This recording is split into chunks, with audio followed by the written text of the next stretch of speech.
Assalamualaikum warahmatullahi wabarakatuh. Alhamdulillahirrahmanirrahim. Bagaimana kabarnya teman-teman semuanya?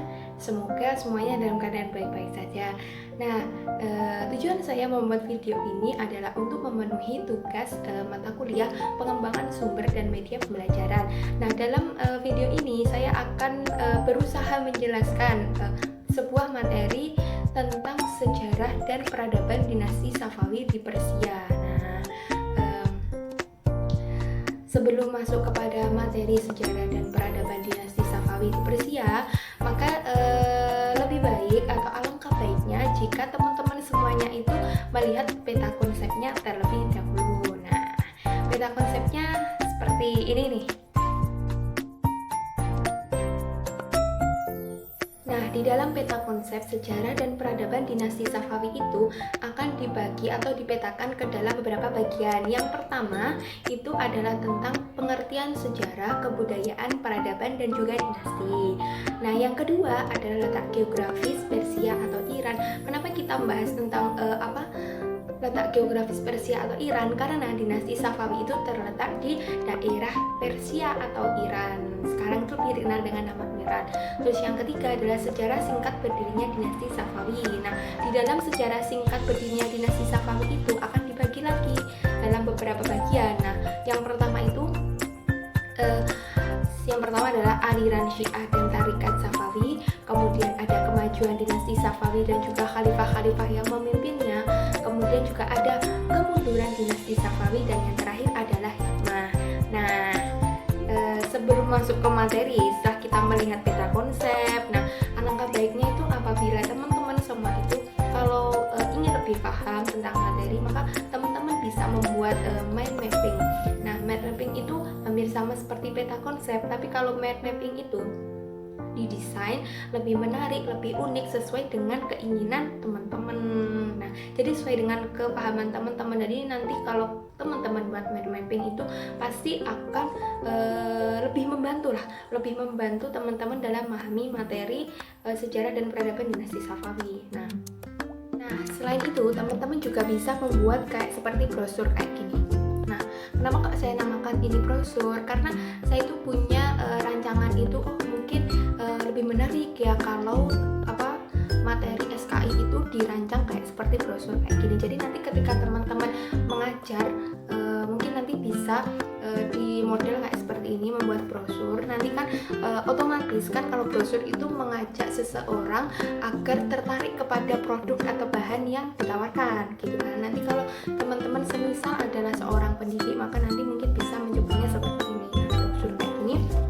Nanti kan ini ada tulisannya dinasti Safawi di Persia. Nanti ini akan seperti cuplikan atau sinopsisnya ya, sinopsis di buku itu tulisannya tentang dinasti Safawi merupakan dinasti yang pada mulanya adalah sebuah tarikat. Nah, ini kan udah memperkenalkan dinasti Safawi. Terus ini ada letak geografis Persia atau Iran di mana dinasti Safawi berdiri. Kemudian ada juga di antara para khalifah. Nah, khalifah yang pertama atau pendirinya yaitu Khalifah Ismail 1. Kemudian yang kedua adalah Khalifah Tahmas. Terus yang di puncak kejayaan khalifah yaitu adalah Khalifah Abbas 1. Nah, mungkin nanti kalau di model kayak semacam seperti ini, kayak brosur ini, mungkin nanti anak didik nanti akan tertarik atau kepo gitu. Jadi lebih penasaran gitu. Ternyata menarik juga ya belajar sejarah itu kalau di model dengan bermacam-macam, di model dengan macam-macam media gitu. Nah, rasanya kayak gini, seperti ini. Nah, kemudian kita langsung masuk aja ke materi. Oke, baik, kita langsung aja masuk kepada pembahasan yang pertama, yaitu pengertian sejarah, kebudayaan, peradaban, dan juga dinasti. Sejarah menurut etimologis itu berasal dari bahasa Arab syajaratun yang berarti pohon. Kenapa kok sejarah dikaitkan dengan pohon? Karena jika kita melihat tentang asal-usul atau silsilah dari suatu kerajaan atau dinasti, maka hal itu mirip sekali seperti pohon. Maka dari itu sejarah dikaitkan dengan pohon. Nah, sejarah itu juga diartikan sebagai asal-usul, keturunan, atau silsilah. Sejarah dalam bahasa Inggris disebut history. Dalam bahasa Belanda, sejarah disebut dengan geschiedenis yang memiliki arti sesuatu yang terjadi. Menurut Ibnu Khaldun, sejarawan Islam pada masa dinasti Abbasiyah mendefinisikan sejarah sebagai catatan tentang manusia dan peradabannya dengan seluruh proses perubahan secara nyata dengan segala sebab dan akibatnya. Nah, jadi sejarah itu adalah ilmu pengetahuan yang mempelajari berbagai peristiwa atau kejadian penting yang terjadi dalam kehidupan manusia pada masa lalu secara kronologis. Kebudayaan dalam bahasa Arab adalah sakofah, dalam bahasa Inggris yaitu culture. Kebudayaan adalah segala macam ide, cipta, karya, karsa, adat istiadat manusia yang muncul dalam suatu masyarakat. Nah, sedangkan peradaban berasal dari bahasa Arab al-hadaroh, dalam bahasa Inggris adalah civilization.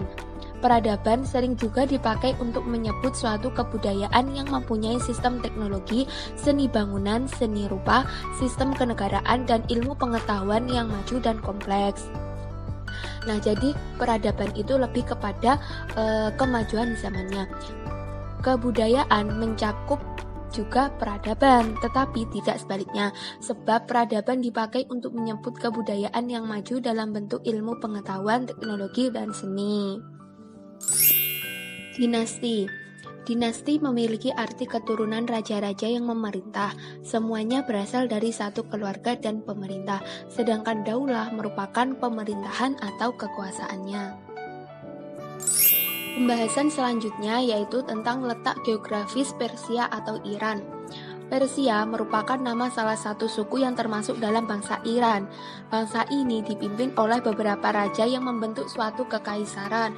Maka dari itu, dulu Iran lebih dikenal dengan nama Persia sebelum adanya pembaruan atau modernisasi. Iran adalah sebuah negara Timur Tengah yang terletak di Asia Barat Daya. Pada tahun 1959, Muhammad Reza Shah Pahlavi mengumumkan bahwa kedua istilah tersebut boleh digunakan. Tapi pada zaman sekarang, Persia itu lebih terkenal dengan nama Iran. Iran berbatasan dengan Azerbaijan atau 500 km dan Armenia atau 35 km di barat laut dan Laut Kaspia di utara, Turkmenistan atau 1000 km di timur laut, Pakistan atau 909 km dan Afghanistan atau 936 km di timur, Turki atau 500 km dan Irak atau 1458 km di barat dan perairan Teluk Persia dan Teluk Oman di selatan. Pada tahun 1979, sebuah revolusi Iran yang dipimpin Ayatullah Khomeini mendirikan sebuah republik Islam teokratis sehingga nama lengkap Iran saat ini adalah Republik Islam Iran. Iran didominasi oleh barisan gunung yang kasar yang memisahkan dataran tinggi yang beragam, ladang lapang luas, dan memiliki beberapa iklim yang berbeda, yakni iklim atau musim dingin dan juga musim panas. Aliran Syiah. Dinasti Safawi menganut aliran Syiah karena pendiri tarekat Safawi merupakan keturunan Imam Syiah yang ke-6. Secara bahasa, kata Syiah berarti pengikut, kelompok, pendukung, partai, atau golongan. Aliran Syiah adalah aliran dalam Islam yang meyakini bahwa Ali bin Abi Thalib dan keturunannya adalah imam-imam para pemimpin agama dan umat setelah Nabi Muhammad SAW. Adapun doktrin dan aliran Syiah adalah imamiyah dan khilafah yang harus berasal dari keturunan Ali bin Abi Thalib. Sejarah singkat berdirinya dinasti Safawi. Dinasti Safawi berdiri pada abad ke-16 sampai 17 atau 1501 sampai 1736 Masehi. Merupakan salah satu dari 3 kerajaan besar yang berkedudukan di Persia yang berawal dari tarekat di Ardabil.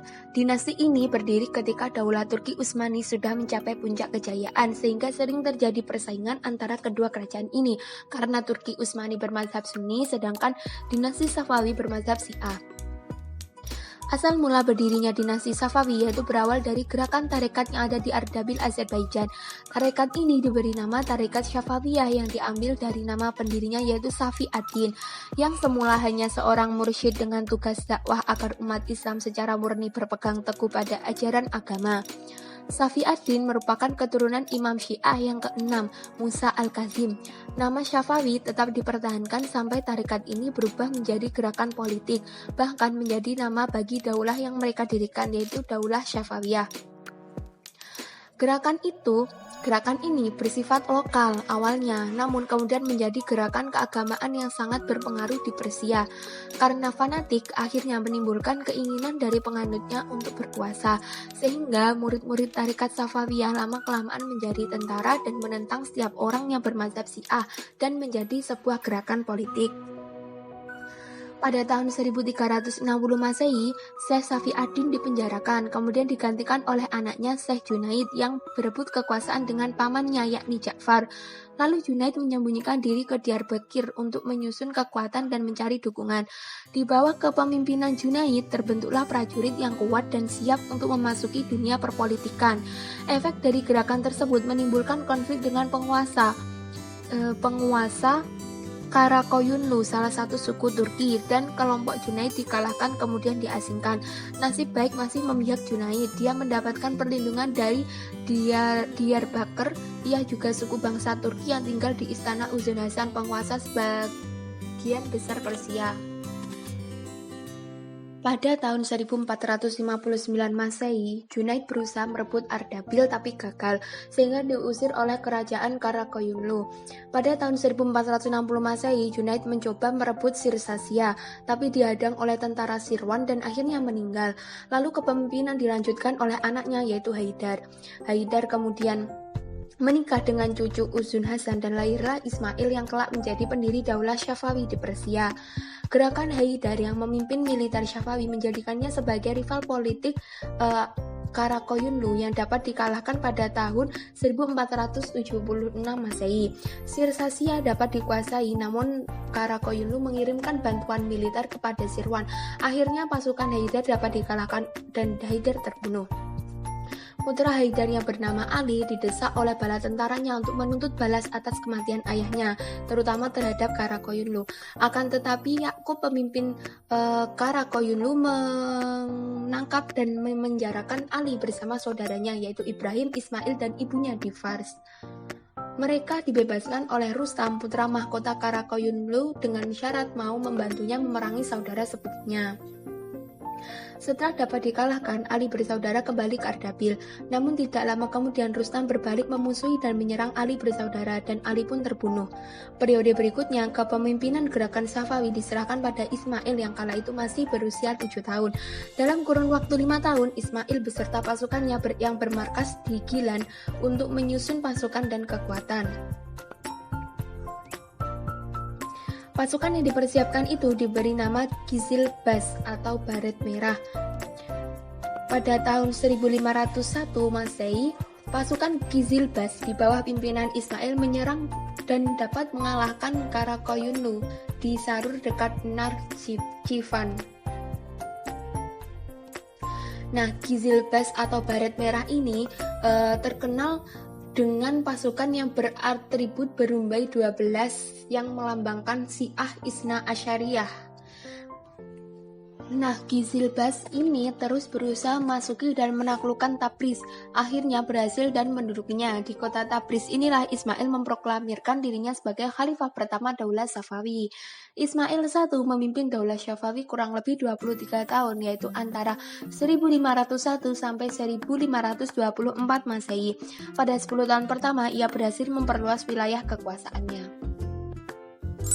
Adapun khalifah-khalifah pada masa dinasti Safawi yaitu sebelum berdirinya dinasti Safawi, pemimpin gerakan Syafawiyah itu antara lain yang pertama adalah Syekh Safiuddin Ardabali, kedua Sadruddin Musa, ketiga Khawaja Ali, keempat Ibrahim Junaid, kelima Haidar, dan yang keenam adalah Ali.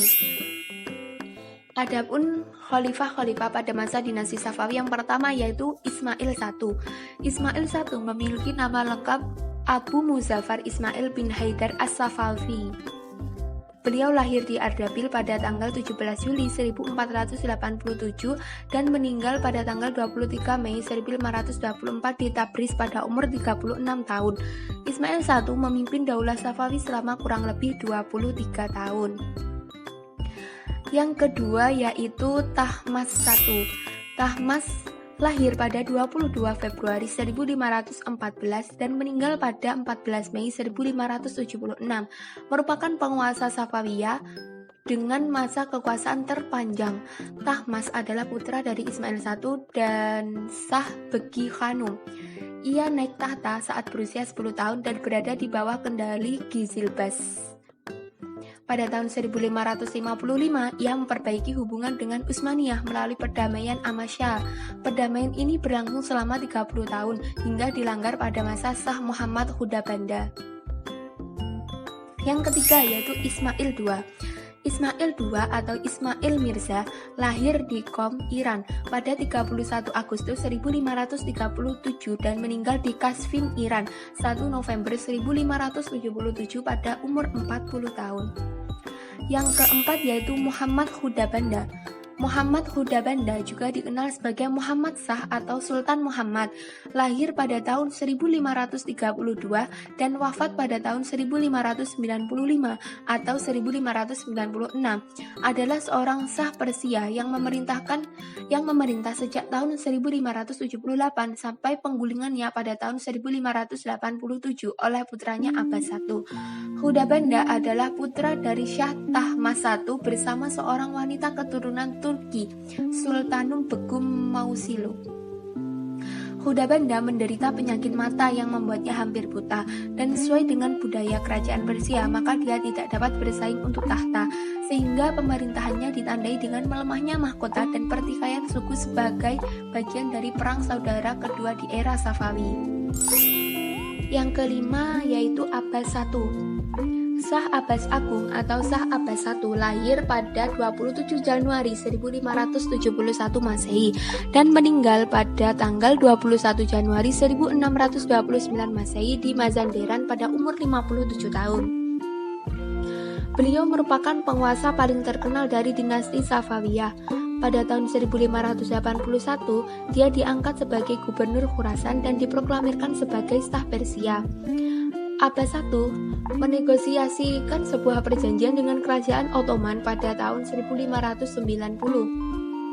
Pada tahun 1618, Abbas menghancurkan pasukan kerajaan Ottoman dan Tartar dan menandatangani sebuah perjanjian damai yang mengembalikan semua provinsi yang direbut ke Persia. Langkah-langkah yang ditempuh Abbas I dalam memajukan Daulah Safawi yang pertama yaitu berusaha menghilangkan dominasi Gizilbas atas Daulah Safawiyah. Yang kedua, mengadakan perjanjian damai dengan Daulah Utsmani. Di samping itu, Abbas I berjanji untuk tidak akan menghina 3 khalifah pertama dalam Islam, yaitu Abu Bakar, Umar bin Khattab, dan Utsman bin Affan dalam khutbah-khutbah Jumat. Yang keenam ada Safi Mirza. Safi Mirza lebih dikenal dengan nama Shah Safi, adalah seorang raja Safawiyah Iran yang keenam, memerintah sejak tahun 1629 hingga 1642 Masehi. Kemudian yang ketujuh adalah Abbas II. Abbas II lahir pada 30 Agustus 1632 dan meninggal pada 26 Oktober 1666. Dilahirkan dengan nama Sultan Muhammad Mirza. Abbas II merupakan anak dari penguasa sebelumnya yaitu Safi. Ia dikenal sebagai raja yang cakap dan tegas dalam memimpin meski ia baru berusia 9 tahun ketika dilantik. Ia meninggal dunia pada tahun 1666 dan digantikan oleh putranya Sulaiman. Yang ke-8 yaitu Sulaiman. Sulaiman I adalah seorang Shah dinasti Safawi ke-8 dari Persia yang menjabat antara 1666 dan 1694. Yang ke-9 yaitu Husain I. Husain I lahir pada Oktober 1668 dan meninggal pada November 1726. Beliau memerintah dari 1694 sampai dia digulingkan pada 1722 oleh perampok pemberontak Mahmud Hotaki, seorang Afghanistan dari latar belakang etnis Pashtun. Yang ke-10 yaitu Tahmasp II. Tahmasp II adalah anak dari Sultan Husain Shah Iran pada saat itu. Ketika Husain dipaksa turun tahta oleh Afghanistan pada 1722, Pangeran Tahmasp ingin merebut tahta. Dia mendirikan pemerintahan di Tabriz yang didukung oleh Muslim Sunni. Yang terakhir adalah Abbas III. Abbas III adalah putra sah Tahmasp II dan sah Pari Begum dari dinasti Safawi. Setelah deposisi ayahnya oleh Nadir Khan atau calon Nadir Shah, bayi Abbas diangkat menjadi penguasa nominal Iran pada tanggal 7 September 1732. Nadir Khan yang merupakan penguasa sebenarnya di negara itu mengambil posisi sebagai wakil dari negara bagian dan Raja Muda. Abbas III digulingkan pada Maret 1736 ketika Nadir Khan sendiri dinobatkan sebagai Nadir Shah. Ini menandai berakhirnya dinasti Safawi. Abbas dikirim untuk bergabung dengan ayahnya di penjara di Sabzefar, Khurasan. Adapun kemajuan dinasti Safawi, yang pertama adalah bidang ekonomi. Kemajuan ekonomi pada masa itu bermula dengan penguasaan atas kepulauan Hormuz dan pelabuhan Gumrun yang diubah menjadi Bandar Abbas. Dengan demikian Safawiyah menguasai jalur perdagangan antara barat dan timur. Selain itu, di bidang ekonomi ini, dinasti Safawiyah mengalami kemajuan dalam bidang pertanian. Yang kedua adalah ilmu pengetahuan.